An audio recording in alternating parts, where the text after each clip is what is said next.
This is Real News Media TV, coverage you can trust. Please like, share, subscribe, and hit the notification bell. Select all for daily news updates. Good morning, my Real News Media TV family. Thank you for tuning in this morning, and I'm wishing for everyone a happy Sunday. And in the news this morning for December 4, 2022, Grange Hill residents call for enhanced security presence in wake of killing. Residents in sections of Grange Hill, Westmoreland are calling for a heightened security presence following a recent flare-up in violence. The call comes in the wake of the killing of a man in the community on Friday. Nordo Leon Grant, 40, a resident of Farm Pen District in Savannah Lamar, was fatally shot shortly after 2 p.m. Grant, who was out on bail on gun-related charges, was returning home after reporting on condition of bail at the Savannah Lamar police station when he was attacked and shot by men in a motorcar along the Belle Isle Main Road in Grange Hill. Investigators believe members of the King Valley Gang carried out the attack. Residents in the area told the news that they are living in fear following the lifting of the state of emergency in Westmoreland. They argued that a military checkpoint was recently removed from the spot where Grant was fatally shot. No loss of job for NWC workers arising from public-private partnership, says Samuda. Senator Matthew Samuda, who has portfolio responsibility for water, has sought to assure employees of the National Water Commission that there will be no job loss arising from the public-private partnership project to construct the Riokobe water treatment. In his contribution to the State of the Nation debate in the Senate on Friday, Mr. Samuda responded concerns raised that NWC workers could be laid off with the construction of the treatment plant. He stressed the need for private sector involvement given the cost of the project and the strain it would be for the NWC to take on the construction itself. The announcement plans for the plant was made last week as a means of improving the provision of water, especially in the Kingston metropolitan area. The construction period for this project is approximately 2 years. I understand, though I didn't hear it myself, two main concerns have been raised related to the project by one of the country's leading union bosses. These concerns have been focused on potential worker displacement and private sector involvement in the water sector.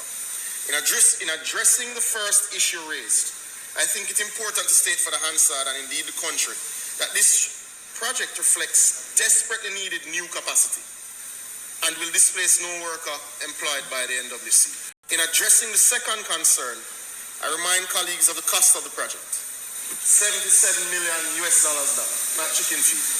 For NWC to execute a project of this size, it would mean an increase either in debt, which would be a further drag, or a further drag on the nation's consolidated fund.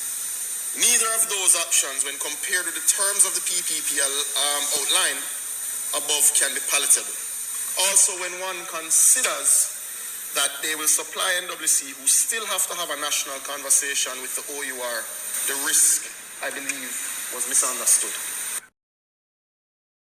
PNP to identify candidates early 2023, says Golding.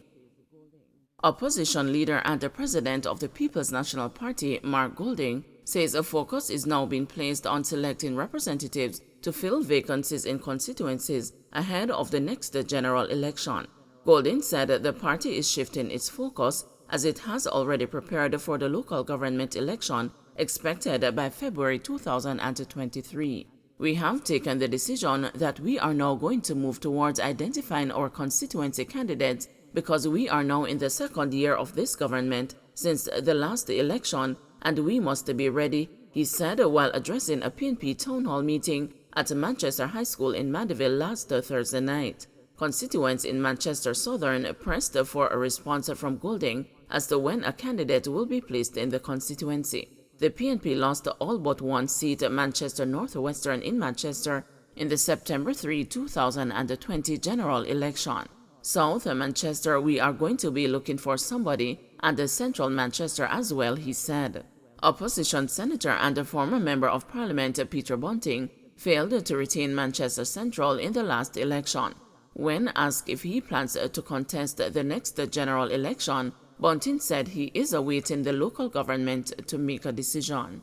My statement since the last general election is that I would continue to chair the constituency executive and support the councillors and the councillors' candidates as parish manager for the local general election.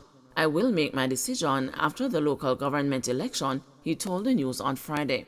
Golden urged the constituents to give the PNP time to select candidates. What I am happy about is that we have expressions of interest from some very talented people, some very reputable people, and the persons who will be very good standard bearers for the People's National Party. So all I will say is be a little patient, and we will try our best to get that person in place in the early part of next year, he said.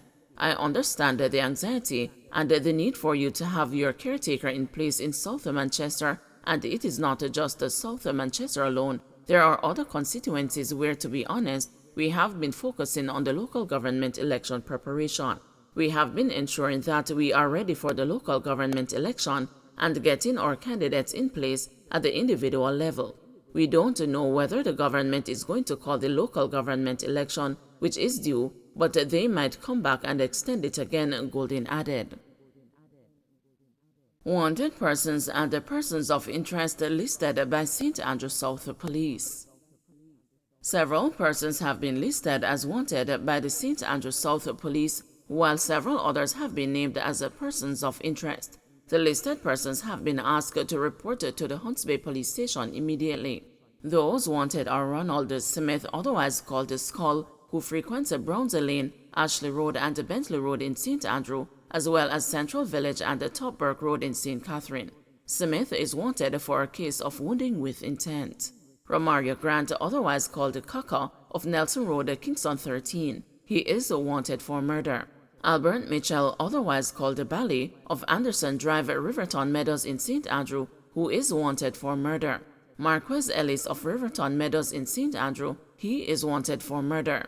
Shantoni Cardis, otherwise called Chassis, who frequents Union Gardens, Green Road and Harborview in St. Andrew, he is wanted in connection with a shooting. Shawayne Campbell, otherwise called Fata or Stingo, of Majestic Gardens, Kingston 11, he is wanted for murder. Anthony Reynolds, otherwise called the Sonson, of New Haven, Kingston 20. He is wanted for murder. Jermaine Richards, otherwise called Richie, who frequents Ashoka Road and Penwood Road, St. Andrew. Akeem Sibley's, otherwise called Reds. He is of dark complexion, slim build, and about 5 feet 1 inch tall. He is wanted for murder. Quadon Green is wanted for murder. He is of a bleached brown complexion and about 5 feet 4 inches tall. The following individuals have been named as persons of interest. Dennis Brown, otherwise called Prezi, of Bay Farm Road, Kingston 11. Marvin Thomas, otherwise called Gunhead, of Road and Crescent, Kingston 11. Evroy Knight, otherwise called Bunny, of MacDonald Place, St. Andrew. Orlando Rotary, otherwise called Tavon, of Road and Crescent, St. Andrew. Radisha Vassal, otherwise called Sizzler, of Seaward Drive, St. Andrew. Mark Harrison, otherwise called Mark II, of 440 Drive, Kingston 11. Anthony Richards, otherwise called Dabby Dabs, of Thetford Avenue, Kingston 20. Fabian Burke, otherwise called Sheen, of Welcome Avenue, Kingston 20. Everall Hilton, otherwise called Chucky, of Carwina Avenue, Kingston 20. Stephen Sterling, otherwise called Tractor, of Savitri Road, Kingston 20. Omar Levy, otherwise called Squaddy, of Balcom Drive, Kingston 11. Matthew Hemmings, otherwise called Wrong Move, of York Avenue, Kingston 11. Anyone knowing the whereabouts of these individuals is being asked to contact the Hunts Bay Police at 876-927-7778, Police 119 emergency number, or the nearest police station. Don't forget to like, share, subscribe, and hit the notification bell. Select all for daily news updates.